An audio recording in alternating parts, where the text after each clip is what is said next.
Dans un village oublié d'Afrique, les jeunes hommes disparaissent un à un, sans bruit, sans trace. Parmi eux, le frère de Bakary, un jeune garçon pauvre au cœur pur. Personne ne parle. Personne n'ose accuser M. Gassama, l'homme le plus riche du village, revenu de la ville avec des promesses et des secrets. Aux côtés de Kémy, une orpheline au regard blessé, et Nia, une vieille femme considérée comme folle, Bakary va découvrir l'horreur cachée, une mine souterraine où les garçons, drogués par la poussière d'or, creusent pour nourrir un pacte ancien. Un pacte fait avec le sang. Bakary n'est pas seulement un témoin. Il est le 12e juste, la dernière pièce du sacrifice. Mais au lieu de fuir, il choisit de se donner, non pas pour l'or, mais pour les autres. Ce geste brise le sortilège, mais le marque à jamais. Libérés mais changés, les jeunes reviennent à la lumière. Le village se reconstruit, lentement, douloureusement. Bakary, lui, devient le fils du silence, portant le poids des voix qu'il a libérées. Et quelque part, dans les bois, une larme noire continue de tracer les noms qu'on ne doit plus jamais oublier. Le soleil se levait à peine sur le village de Mankono. Mais ce matin-là, aucun tambour ne résonnait. Aucun chant ne venait briser le silence. Une étrange lourdeur planait dans l'air. Bakary, un jeune homme à la peau cuivrée et aux mains calleuses, portait un seau d'eau sur l'épaule. Fils d'un vieux forgeron ruiné par les dettes, il était devenu l'ombre de lui-même depuis la disparition mystérieuse de son grand frère, comme tant d'autres garçons du village. Au détour d'un sentier sablonneux, Bakary croisa le regard d'une fille assise près d'un fromager. Elle s'appelait Kémy. Orpheline depuis ses 6 ans, recueillie par une tante cruelle, elle fuyait la maison des Laubes pour respirer un peu de paix. Son visage était doux, mais marqué par les gifles de la vie. Kémy baissa les yeux quand Bakary passa, mais il s'arrêta, hésitant. Il n'avait pas l'habitude de parler aux filles. Et pourtant, ce matin-là, quelque chose le poussa à briser sa solitude. Bakary, timide. Tu viens souvent ici? Kémy, surprise. C'est l'arbre qui m'a adopté. Les gens, eux, m'ont oublié. Un court silence. Puis, au loin, un bruit étrange retentit. Un claquement sec. Comme un fouet. Bakary se retourna. Au sommet de la colline, une silhouette en boubou blanc observait le village à travers une longue vue. C'était M. Gassama, l'homme le plus riche de toute la région. Personne ne connaissait ses secrets, mais depuis qu'il était revenu des grandes villes, les jeunes hommes disparaissaient un à un, et les parents n'osaient plus poser de questions. Bakary serra les poings. Son frère était parmi les disparus. Bakary, murmurant. Ils nous volent? Et personne ne parle. Kémy, avec un frisson. On dit qu'il les cache, là où personne ne revient. 3 jours plus tard, une rumeur parcourut Mankono comme un souffle brûlant. Un autre garçon venait de disparaître. Son nom était Damba, 18 ans, apprenti maçon. Parti chercher du sable à l'aube, il n'était jamais revenu. Les anciens baissaient les yeux. Les femmes pleuraient en silence. Mais personne n'osait évoquer la maison au portail rouge, celle de M. Gassama. Chaque garçon disparu avait été vu pour la dernière fois, près de cette demeure étrange où le vent semblait ne jamais souffler. Ce soir-là, Bakary décida de s'y approcher. Il attendit que la lune soit haute. Pieds nus, il marcha jusqu'à la clôture, dissimulé derrière un vieux tamarinier. Le portail était fermé, mais une lumière brillait à l'étage. Et dans l'ombre du mur, il vit un mouvement. Un garçon. Le cœur de Bakary bondit. C'est Damba. Mais avant qu'il puisse l'appeler, une main puissante le saisit par le cou et le plaqua au sol. Voix grave. T'as vu ce que t'avais pas à voir, petit? Bakary leva les yeux. Un homme masqué, vêtu tout en noir, le fixait. Il ne portait aucun bijou, aucun signe. Juste un tatouage au cou, un cercle avec 3 larmes. Mais avant qu'il ne puisse réagir, un cri retentit non loin. Un cri de femme. Kémy. Elle aussi avait voulu comprendre. Elle l'avait suivi. Mais maintenant, elle était en danger. Bakary se releva d'un bond. L'homme masqué avait disparu. Dans le silence de la nuit, seul le portail rouge vibrait, comme s'il respirait. Le cercle des 3 larmes. Kémy courait à perdre haleine dans les ruelles sombres. Derrière elle, des pas précipités. Des hommes. Des rires étouffés. Des chuchotements qui glacent le sang. Elle bifurqua derrière une case abandonnée, glissa sur une flaque, et tomba. La douleur lui coupa le souffle. Mais quand elle leva les yeux, elle vit une gravure étrange sur le mur. Ceux qu'on cache ne sont pas morts. Mais ceux qui cherchent disparaissent 2 fois. Elle frissonna. C'était écrit en rouge. Comme du sang séché. Soudain, Bakary surgit, haletant, le regard paniqué. Bakary, chuchotant. Kémy. Tu vas bien? Kémy, à peine audible. Je les ai entendus. Ils ont dit que Gassama prépare la moisson. Bakary. Quelle moisson? Kémy secoua la tête. Mais avant qu'elle ne puisse répondre, une silhouette encapuchonnée se glissa hors de l'ombre. Voix calme, féminine. Vous êtes trop proche. Ils vont vous voir. Suivez-moi, ou vous serez les prochains. C'était une vieille femme, vêtue d'un pagne noir, le visage ridé, mais les yeux vifs, presque brillants. Elle s'appelait Nia, et tout le monde la croyait folle. Nia, en murmurant. Moi, je sais où ils sont. Tous les jeunes hommes. Ils sont vivants. Mais pas libres. Et leur prison, c'est l'or. Bakary et Kémy échangèrent un regard. Pour la première fois, une lueur d'espoir venait de naître. Mais à quel prix? Kémy, hésitante. Et si c'est un piège? Nia, avec amertume. L'ignorance est un piège bien plus cruel. Là où l'or enferme. Nia les mena à travers un vieux sentier oublié, entre les champs d'arachides et les racines d'un baobab centenaire. Le chemin sentait l'humidité, la poussière, le danger. Aucun oiseau. Aucun bruit. Ils arrivèrent devant une trappe enfouie sous des feuilles sèches. Nia l'ouvrit. Une odeur métallique s'en échappa. Kémy, reculant. Ça sent, comme du fer. Nia. Comme le sang qu'on ne voit plus. Ils descendirent, une torche en main. Le sol était en argile tassée, les murs gravés de symboles anciens. Des cercles, des chiffres, et toujours ces 3 larmes. Puis, au fond du couloir, ils débouchèrent sur une vaste salle souterraine, illuminée par des lampes à pétrole suspendues. Et là, Bakary s'arrêta net. Des dizaines de garçons, jeunes, amaigris, torse nus, creusaient en silence. Leurs visages étaient vides. Leurs gestes mécaniques. Une poussière dorée flottait dans l'air. Bakary, étouffé. C'est mon frère. Alassane. Il courut vers lui, mais son frère ne réagit pas. Alassane, vois monocorde. Bakary n'existe plus. Il a fui. Bakary tomba à genoux. Les larmes lui montèrent aux yeux. Ce n'était plus un frère. C'était un fantôme vivant. Nia, serrez les dents. Voilà ce que fait Gassama. Il les drogue alors. Il les enferme dans une richesse qui ne nourrit personne, sauf lui. Et ce soir, la moisson continue. La moisson de minuit. La nuit tomba comme un couvercle sur le village de Mankono. Au sommet de sa colline, M. Gassama observait les étoiles, un verre de vin à la main. Il souriait. Tout était prêt.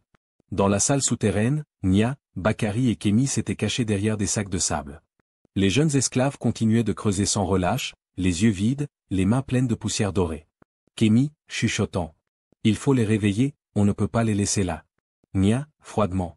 Tu crois que la liberté, ça s'offre comme du pain? Ce qu'ils ont perdu, ce n'est pas leur corps, c'est leur volonté. Bakary serrait le poing. Il ne reconnaissait plus son frère. Il ne comprenait pas comment la richesse pouvait avaler les âmes. Puis, soudain, des voix. Des pas. Une dizaine de gardes armés entra dans la salle. Ils portaient chacun une boîte noire scellée. Chef de garde, en criant. Que ce né en novembre avance. Le maître a parlé. 5 garçons s'avancèrent. Lentement. Comme possédés.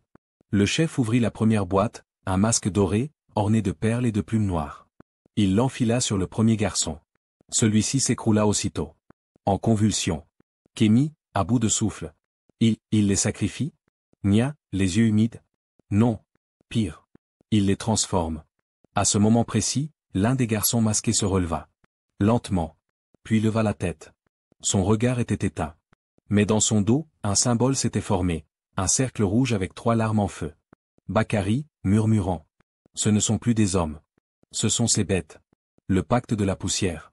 Bakary, Kémy et Nia fuyaient dans les tunnels étroits, fuyant les gardes, fuyant les garçons masqués devenus des statues de violence.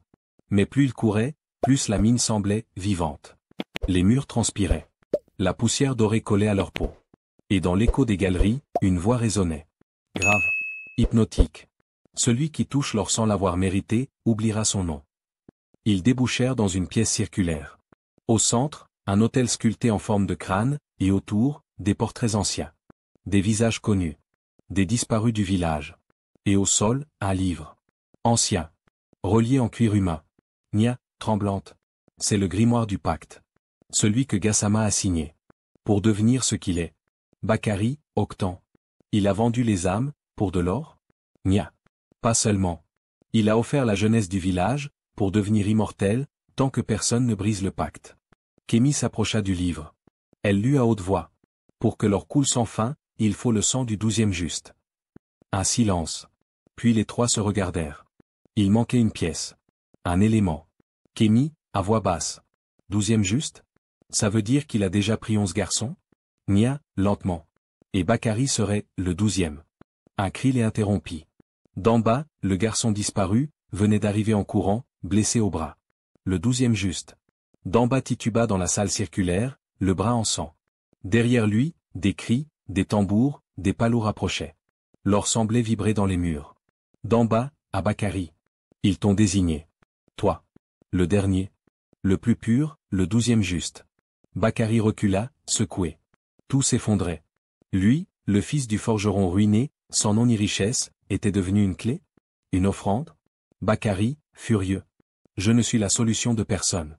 Je suis vivant. Pas un sacrifice. Mais Nia s'avança. Dans ses yeux, une vérité ancienne. Nia, grave. Ce n'est pas toi qu'ils veulent, Bakary.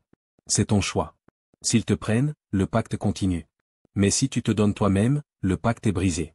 Le don volontaire, c'est leur faille. Kémy, les yeux brillants.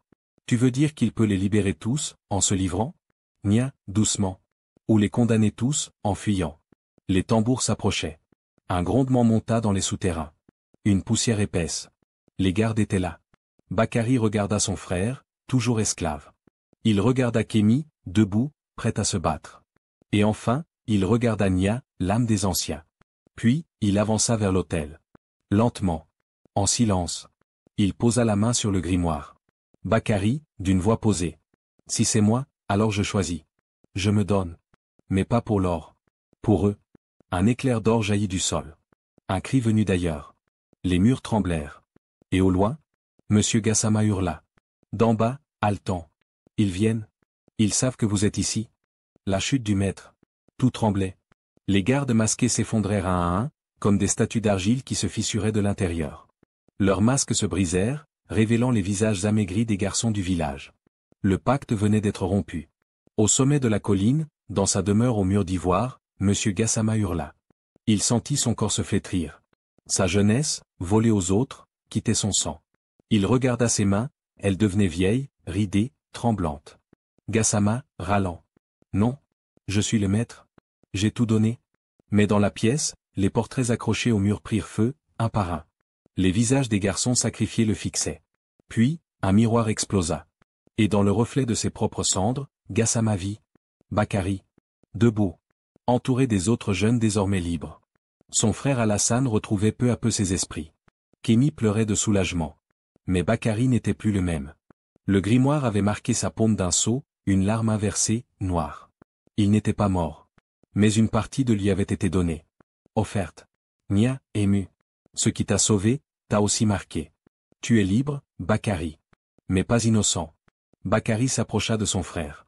Il posa une main sur son épaule. Bakary, à Alassane. Tu peux oublier.